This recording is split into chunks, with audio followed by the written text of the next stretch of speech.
A homecoming from the hospital for a local World War II veteran turns into a controversy tonight. Good evening.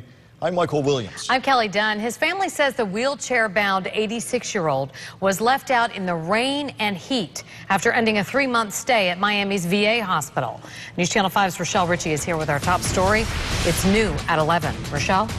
Kelly and Michael, the family says they were told by the driver the company is not obligated to make sure the patients get into their homes. The family says they did not receive a phone call. The vet was being dropped off 2 hours earlier than scheduled. And if it had not been for a neighbor, the man could have sat outside for hours. Rain, wind, thunder, and lightning accompanied a severe thunderstorm around 1 o'clock this afternoon.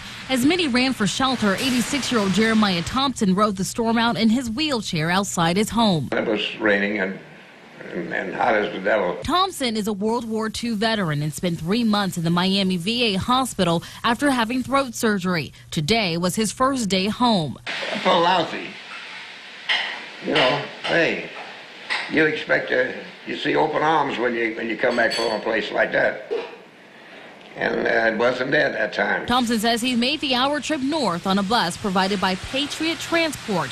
When he and the driver got to his Lake Worth duplex, nobody was there. After knocking on the door several times and blowing the horn, Thompson, who depends on a wheelchair to get around, says the driver let him off the bus. And I came over and I knocked on the door and knocked on it. And by the time I finished knocking on the door, he had turned around and he was gone. With his belongings by his side, Thompson sat in the storm with no umbrella or poncho, waiting for his family, who wasn't expecting him for another 2 hours. The lady next door asked her, can she call Francis? And she did. Frances Tapia was walking home from school when she got the phone call. Her neighbor picked her up, and when she got to the front of her home, she was heartbroken by what she saw. Oh, he looked like he was stressed out. He was hot and everything else. Tapia says she called the transportation company. She says they told her they're not obligated to make sure people get inside their homes after they've dropped them off. What are they obligated to do? To leave an 86-year-old man that can't walk or stand at the front door? And we also reached out to the transportation company, Patriot Transport, for answers. They would not comment, but instead told us to contact the Miami VA for answers. We did, but our calls have not been returned just yet.